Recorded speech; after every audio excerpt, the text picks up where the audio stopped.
आप सब ने अभी जितने आमंत्रित थे सभी एक्सपर्ट का आप सब लोगों ने विचार को सुना है।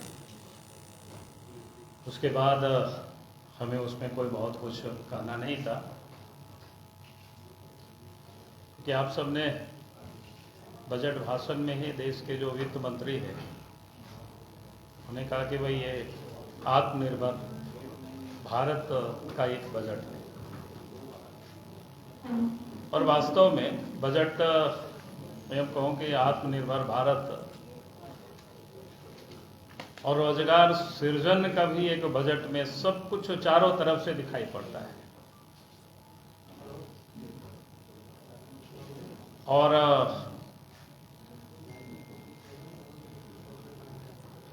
अगर आप देखें तो सबसे जो देश के लिए महत्वपूर्ण क्षेत्र एक डिफेंस का है, उसमें भी जो अपने पैरों पर देश को कैसे खड़ा होना है उन्होंने साफ साफ उस ओर भी इंगित किया। इंगित ही नहीं किया है बल्कि उन्होंने दिखाया है कि भाई घरेलू किस प्रकार से उद्योग को प्रमोट करें और स्टार्टअप और घरेलू उद्योग उसको प्रोत्साहित करने के लिए और शिक्षा के क्षेत्र में भी जो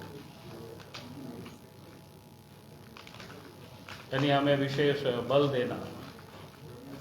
फिर आप सबने देखा है एजुकेशन में जिस प्रकार से इस कोरोना काल में जो वर्चुअल या क्या कहते हैं उसको ऑनलाइन जो चला है उस पर भी बजट में बिल्कुल फोकस किया गया कि वास्तव में मैं समझता हूँ आज गरीब से जो गरीब बच्चे भी होते हैं जो अच्छे स्कूलों में दाखिला नहीं ले पाते हैं, मैं समझता हूँ कि ये जो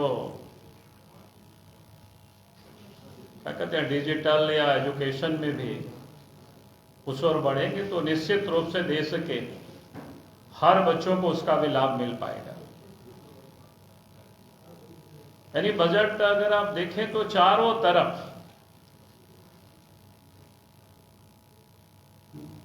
रोजगार के किस प्रकार से सृजन हो सकता है और देश अपने पैरों पर कैसे खड़ा हो सकता है उसकी पूरी तरह से बजट को उसी के में ही रखा गया। हर क्षेत्र में अगर जिस भी क्षेत्र को आप देखें, इंफ्रास्ट्रक्चर में आप सबने देखा कि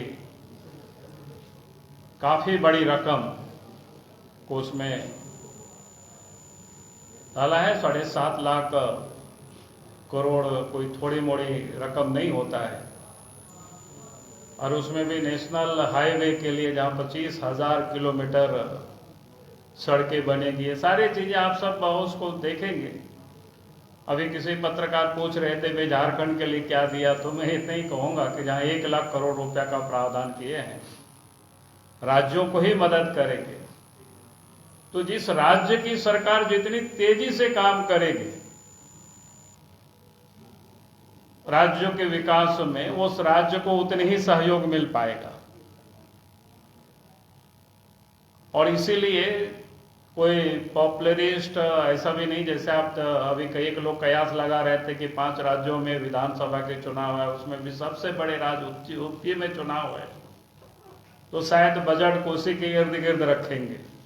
लेकिन आप सबने देखा कि पहली दफा जहां सामने चुनाव भी है लेकिन केंद्र की सरकार ने कोई इस प्रकार की लोग लुभाव नहीं, ऐसा कुछ नहीं। यानी देश के विकास के लिए जो आवश्यक है, आज की 21वीं सदी के लिए जो आवश्यक है, उस पर पूरी तरह से फोकस किया गया है।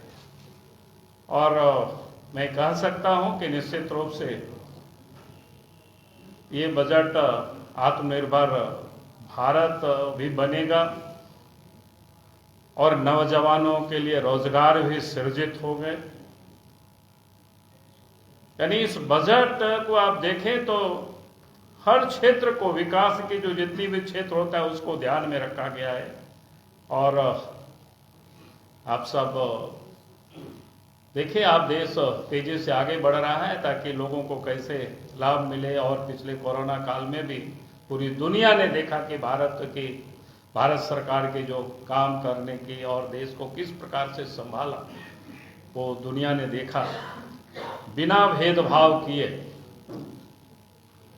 कोई व्यक्ति भूखे नहीं मरे उसकी भी चिंता किया। बिना भेदभाव किए हर किसी को कोरोना के टीका भी वहां तक पहुंचाया गया। तो हमने कहा कि बिना भेदभाव के इस देश की तरक्की में ये बजट मील का पत्थर सिद्ध होगा।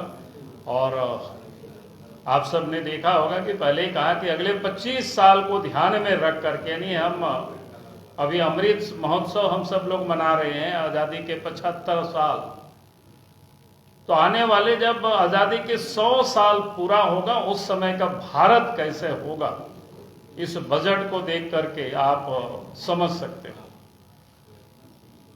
कि उस समय भारत में मैं कह सकता हूं कि गरीबी उन्मूलन पूरी तरह से हो जाएगी। शायद भारतवर्ष में कोई गरीब नहीं रह जाएगा, वैसा हिंदुस्तान बनेगा। और उसकी बस शुरुआत तो 2014 से ही कर दिए थे नरेंद्र मोदी जी ने, लेकिन इस बजट में फिर 25 को ध्यान में, अगले 25 साल को ध्यान में रख करके यात्रा प्रारंभ किए हैं। और मुझे लगता है कि विशेष कुछ करने के लिए नहीं है हमारे पास इस वक्त। बहुत बहुत धन्यवाद। अब कुछ नहीं छूटा जी। हाँ? एक सवाल है सर कि आम आदमी इनकम टैक्स में राहत की उम्मीद करता है कि उसको 10 का प्लस रखा केंद्र ने।